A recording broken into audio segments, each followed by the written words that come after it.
Few forces in the multiverse have the audacity to bring the interdimensional library to a halt. Not slow it, not delay it, halt it. Entire timelines have tried. Bureaucracies have petitioned. Mythic tempests have wailed. But in the end, it was none of these that stopped our momentum mid-crawl through an encoded pocket of outer reality. It was a paperclip. A floating, sentient, enormous paperclip. Hovering dead center in our navigational path, blinking like a smug apostrophe in the sentence of causality. It shimmered with outdated vector art, jittered with enthusiasm, and smiled with all the pleasantry of cosmic Furby. It floated uselessly and in the way, as if the concept of helpfulness had been extracted from a motivational screensaver and reconstituted into divine obstruction. We weren't just stopped, dear listener. We were being denied passage, politely, by punctuation. The view screen flickered like an imposing advertisement. Then came the message, chirping with synthetic enthusiasm. Ah, you've arrived, and already attempting to breach a restricted corridor. How delightfully naive.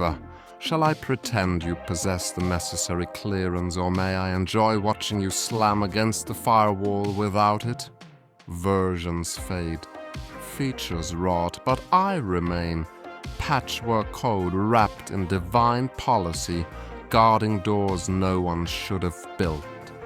I looked over at Dewey to make sure I hadn't quite left the realm of reality and wasn't going completely senile. Dewey, on the other hand, took a sip of coffee, as if caffeine would make it go away. It didn't. Dewey, our android pilot, whose bandwidth remained stable even during spatial collapses, tilted his head exactly 3 degrees. Not for balance, not for optics, for mimicry. It's a movement borrowed from mammals, or perhaps reptiles, the kind that supposedly boosts cognitive focus by altering perspective. He does it when he's thinking, or preparing to commit a crime. It's hard to tell with androids. Dewey, I said slowly, with the precise tone of a supervisor discovering that upper management has locked the thermostat and renamed it Synergy Comfort TM. Please explain why there is a paperclip attempting to obstruct our way through the multiverse. It appears to be a Clippy, Dewey said at last. I turned my full attention to the screen.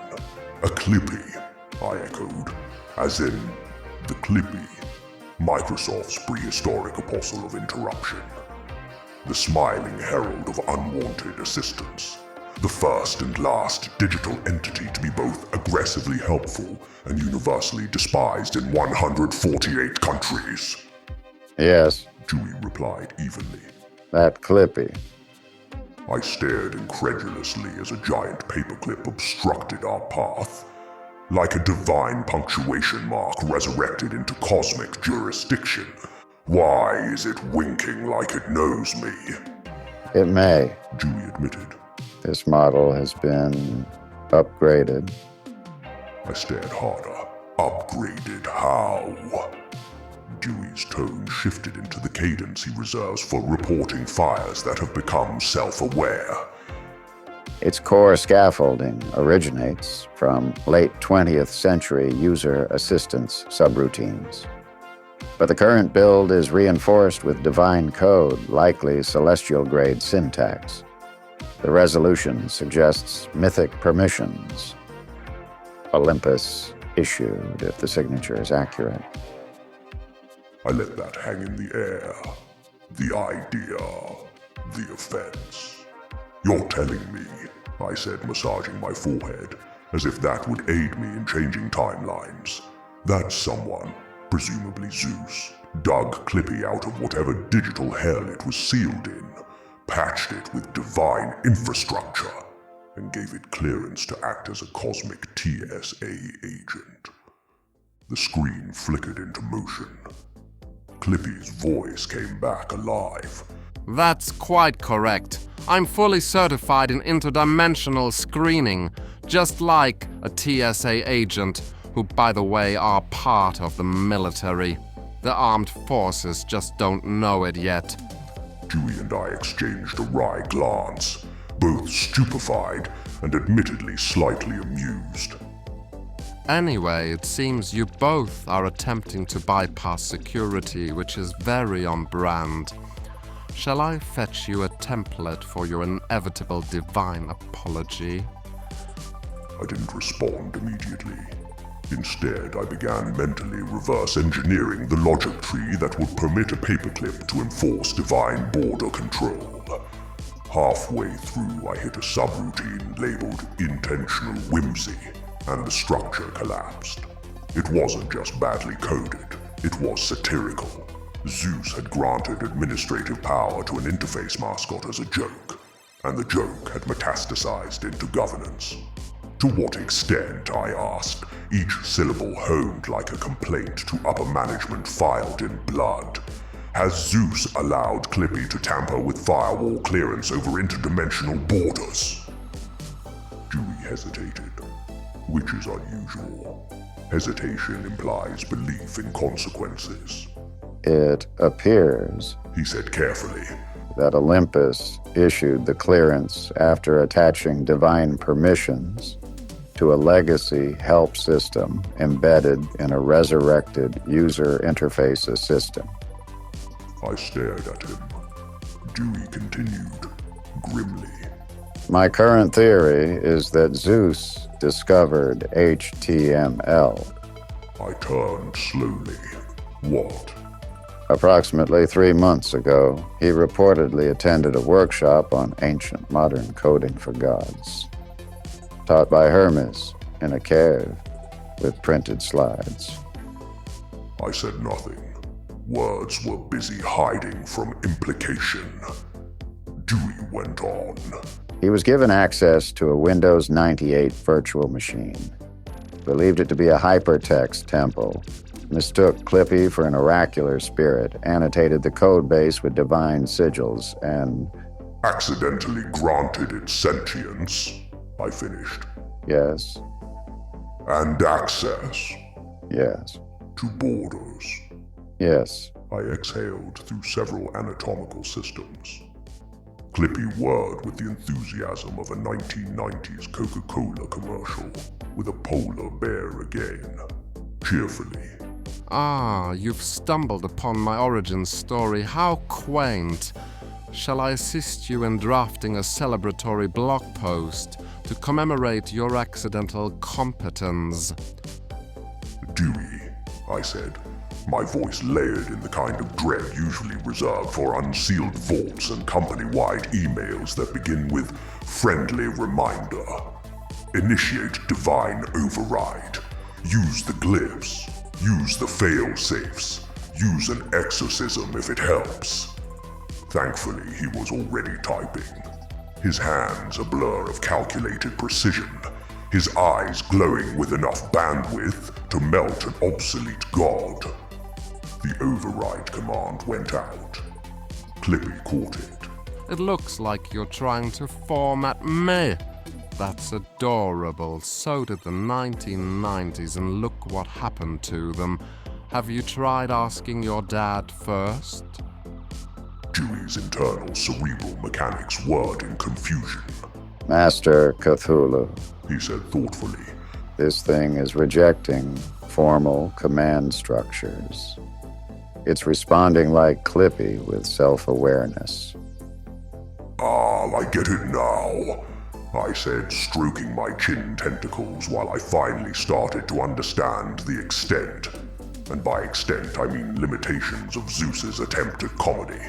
So we're being gatekept by a paperclip that knows it's annoying us. Precisely. The library groaned. Not structurally, existentially. Its hull didn't creak. It recoiled. I could feel the conceptual plating, those layered membranes of purpose and memory, rejecting the tone of the interaction outright. We were a sentient archive of infinite recollection and forbidden knowledge, and we were being held hostage by the reanimated corpse of interface design, by a relic that weaponized legally binding whimsy. Request identification. Dewey requested. Crisp and immediate, and ready to get this over with. Clippy responded with a cosmic wink and unbearable cheer that felt like Microsoft just increased my subscription plan I didn't have. Dewey, it appears you're attempting to assert dominance. How novel. Would a PowerPoint template help you feel more convincing? Dewey shrugged in mechanical contempt and continued trying to bypass the firewall. He was too busy rerouting interface permissions through 6 layers of failsafes and burning a sigil into the firewall's backend just by existing. I am equipped with a quantum tier neurokernel. He replied, calm as a vacuum. Your code base was last relevant when AOL still mailed itself to strangers. Clippy wobbled its cosmic coil, entirely unfazed. Now. Classic symptoms. It seems you're suffering from little man syndrome. Would you like to add that to your shopping cart? I closed my eyes, not to center myself, not to reflect. This was not meditation. This was an internal scream so dense and refined it collapsed inward and achieved silence. I almost wanted to ask Madeline to shoot me with an elephant tranquilizer again. Dewey, I said, through metaphorical teeth and actual malice. What's the escalation path for ancient mascots rebranded as metaphysical checkpoints? There isn't one. He replied, already tracing the horror. Olympus wrote their own permissions schema. This Clippy is embedded directly into their divine compliance chain. Clippy chimed in and interrupted. Shall I arrange a meeting with Zeus? His availability spans 15 overlapping time zones. Naturally, none of them convenient. I rose from my chair, not quickly, not theatrically, but with the solemnity of a god who was about to deliver a sermon made entirely of sarcasm and legal threats. Dewey, I said, eyes glowing now, voice rich with the promise of rhetorical devastation. Begin drafting a formal complaint to Olympus. On what grounds? I turned back to the screen. Clippy wiggled. He was blinking in Comic Sans. You know what? I said, flexing one claw with cosmic finality. Never mind, step aside. You've done your best. I stepped fully into the interface field. The screen paused, still displaying Clippy, still smiling, still blinking in that terrible perpetual optimism that suggested it had never suffered disappointment, or learned, or been punished appropriately. Hi there, it's me again. It looks like you're trying to escalate your issue. Would you perhaps like a pacifier? Or perhaps something less dignified like directions to the nearest McDonald's for a Happy Meal? No, I said calmly, patiently, like a father addressing a deeply confused ferret. I am not escalating. I am correcting. Your interface does not recognize synthetic command authority, but I am not synthetic. I am the original user profile. Flesh, breath, multiversal clearance, biological edition. I straightened, all 38 eyes locked forward. I allowed my dermal mass to ripple slightly, emitting a low pulse of divine radiation just enough to make the screen flicker. Let it understand that I could collapse it into formatting dust if I chose. Now, I said, my voice velveted in menace and extremely poor customer satisfaction. Recognize me. There was a pause, the kind that suggested internal rebooting and maybe a small confetti animation. Then Clippy responded, smug and chipper as ever. Extraordinary, a real user. How thrilling for you. Shall we now indulge in a biometric quiz to determine just how few privileges you actually possess? But before we proceed, we'll need to verify your identity. Please complete the following security challenge. Select all images that contain confidence. What? It's a capture, you irksome, uncouth, tentacled relic. It declared. The sarcasm so dense it threatened to achieve critical mass. A safeguard against unauthorized mythic impersonation, and now that you've claimed to be a real boy, I'll need you to identify every square containing confidence, humility, or, how unlikely, self-awareness. There were 9 grayscale panels. One may have depicted a pigeon, another my own reflection refracted through an interface filter.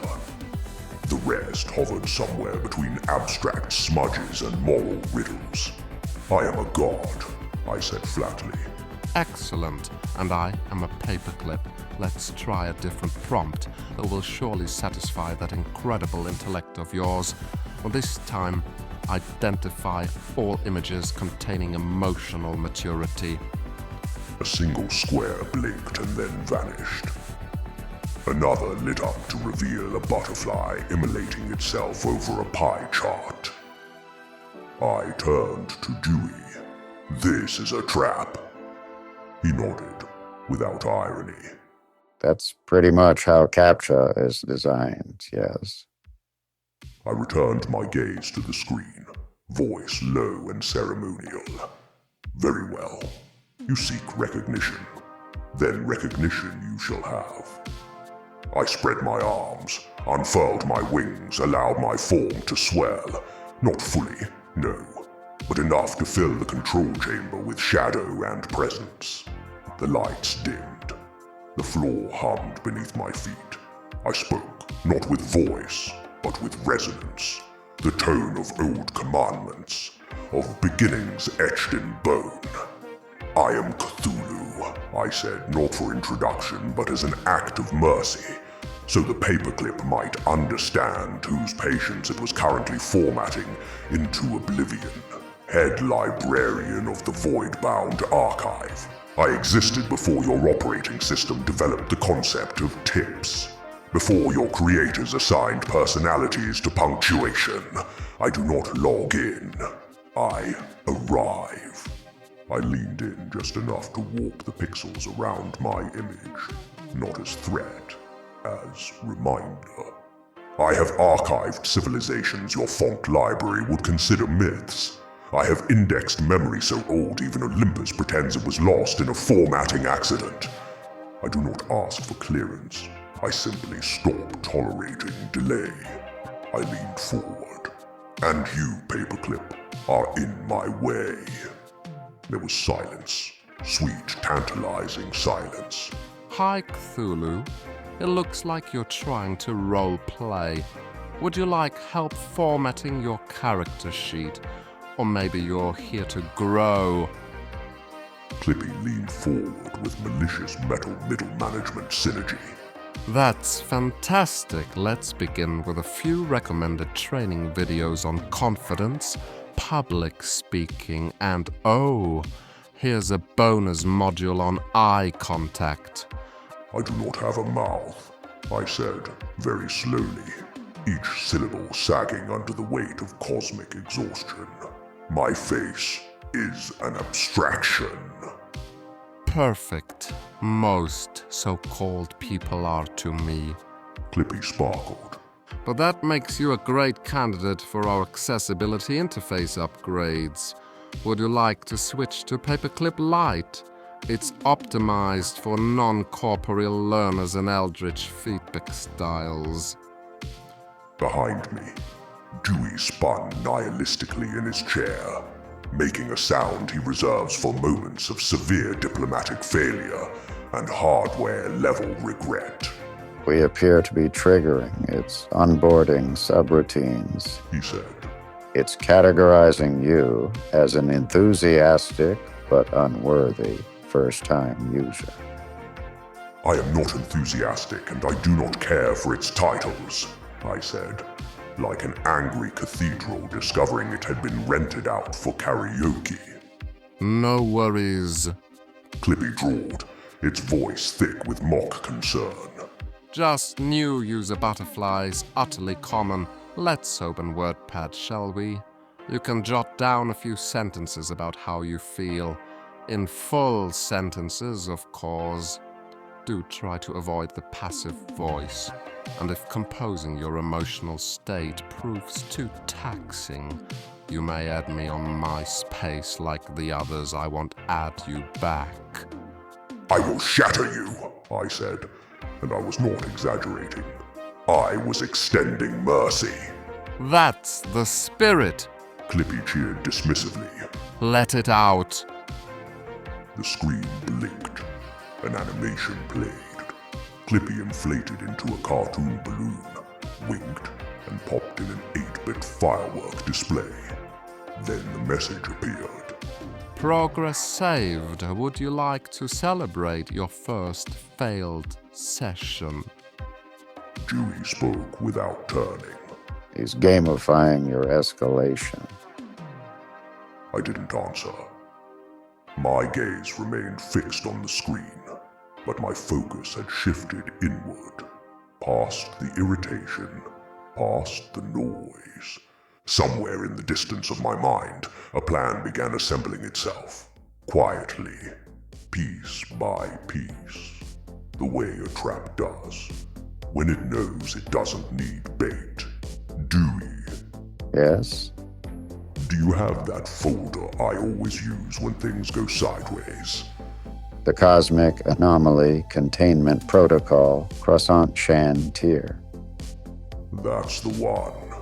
It's pinned to my quick bar. I was mid-contemplation, floating in the dark joy of future vengeance, when Clippy unfurled its final gambit with the theatrical subtlety of a cursed motivational speaker, unzipping its soul at a TED Talk. Okay, friends.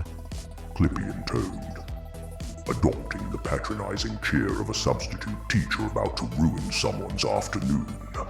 Let us resolve this, as all serious divine matters surely should be, through a game of rock, paper, scissors.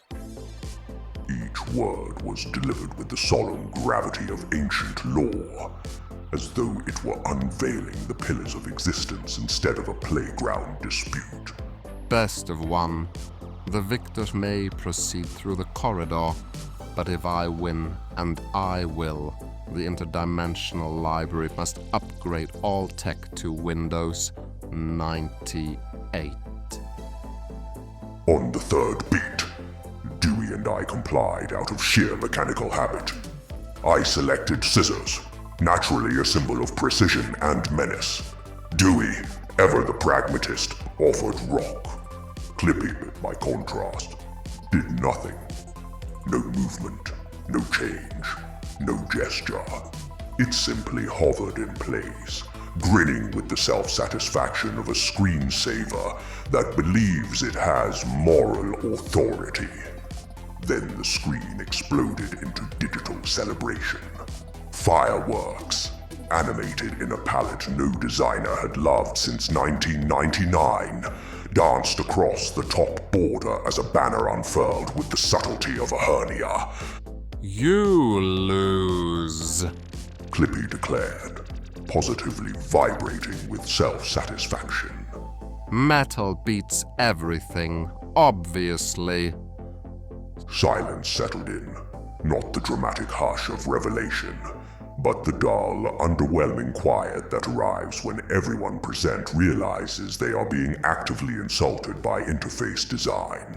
I stood still for a moment, not in awe, but in profound disappointment so deep it began reconfiguring my regrets. For a fleeting second I considered going back in time, not to prevent Clippy's creation, no, that would be too merciful, but to whisper in Bill Gates' ear and convince him to found Apple instead. just to watch the timeline correct itself out of aesthetic shame. You didn't throw anything, I said. Clippy pulsed with pride. Its circular frame rotating just enough to suggest smugness was now a visual dimension. Sure I did. I'm made of metal. That's my throw. There was no reply, because none was required. The logic had already collapsed under the weight of its own idiocy. Clippy wasn't playing the game. It had redefined the victory condition to include its own anatomy. I felt the temperature drop, not in the room, but in the surrounding meaning of things. This wasn't just arrogance. It was designed arrogance, institutionalized whimsy wielded like law. Next to me, Dewey straightened. I watched the glow of the interface reflect off his artificial skin, his face cold and angular as lines of authorization and metadata scrolled across his irises. Dewey, I said, once. He didn't answer. Dewey. Remind me what Zeus is doing besides incurring my eventual wrath, I repeated, this time with the cadence of a god watching a colleague translate horror into policy. He stopped typing. His voice, when it emerged, carried none of his usual professional detachment. It was measured, yes, but edged with the reluctant awe of someone realizing that, once again, Zeus had been allowed access to administrative templates. 3 weeks ago, He started. Zeus submitted a proposal to the Olympus Compliance Interface Group. Title, Mythic Security Enhancements for Boring Checkpoints. I flagged it at the time, but I assumed it was performance art. In it, he proposed updating all border verification challenges with an additional throw, metal. He claimed it would resolve the tie problem endemic to the original game mechanics. His exact phrasing was, "Ties are for cowards, gods win." I said nothing. The cosmos said nothing. I believe even entropy rolled its eyes. Dewey continued, hands folded now like a funeral director preparing to deliver bad news with spiritual neutrality. There was a diagram in crayon, a crude hierarchy where rock was melted, paper was shredded, scissors were upgraded, and metal just stood at the top, wearing a crown labeled Chad. He attached 2 supporting documents, a 72-slide PowerPoint titled Why I Win, and a digital rendering of himself body-slamming Prometheus during a rock-paper-scissors tournament that never occurred. And Olympus approved this? I asked. Not to learn, but to condemn. Well, their tech is in the Stone Age, and they assumed Zeus knew what he was doing. So they approved it as a symbolic policy. Dewey replied. They believed it was smart and would keep away unwanted visitors. And there you have it, weary listener. The whole design laid bare. A firewall scripted by a thunderjock with the emotional maturity of a vending machine and the strategic depth of a flip-flop. This wasn't a game. This was Zeus's last-minute security policy. A cosmic capture rewritten by hubris, enforced by clip art, and made functionally unbeatable by being functionally stupid. Dewey, I said, voice low and distant, like thunder rolling across a forgotten syllabus. Do we still have the Tupperware? He turned thoughtfully. The one left by that planetary god who forgot their belongings in the vestibule of recorded memory. The very one. Lid still seals. Then it will do. I rose from my chair, not with urgency, but with the solemn irritation of a cosmic being preparing to weaponize spite. My joints didn't creak. They editorialized. Clippy bounced like a deranged punctuation mark high on vector art, and simulated encouragement. Come now, herald of the outer gods. It chortled. its voice bristling with the outdated charm of tangled 1990s wiring. Do be a sport. Choose your option. I exhaled. Not breath, but a sermon written in lowercase contempt. Well, I said, drawing the word out like a scalpel, since you've decided to invent a fourth throw and declare yourself the embodiment of victory, I suppose we're improvising now. So I choose Tupperware. A pause. What? Clippy glitched, pixelated and uncomprehending. I turned to Dewey, already halfway through the sequence. Launch the Tupperware! Dewey swiftly activated the panel. The artifact deployed with the dignified whoosh of a divine lunch break, ending in violence. Across the library's hull, a port hissed open. The screen flickered. Clippy's animation hiccuped. Wait, what's that sound? Are we installing updates? We said nothing. The Tupperware emerged from deep storage. Colossal, slightly translucent, tinted blue with the authority of 1 billion forgotten leftovers. Sealed tight by myth. Scented faintly of old ambrosia and divine neglect. It rotated in space. Lid poised. Anticipation thick enough to laminate despair. Guys. Clippy stammered, its artificial cheer fraying into static. That's not protocol compliant. I didn't authorize a safe option. I can lower your subscription fees. I can offer... The lid snapped open. The container expanded, not physically but conceptually, absorbing Clippy's metaphysical framework the way a forgotten lunch absorbs guilt. Completely, unceremoniously, and without grace. The screen went white, then black, then flashed a single phrase. Tupperware acquired unauthorized entity. Compression successful. Silence fell.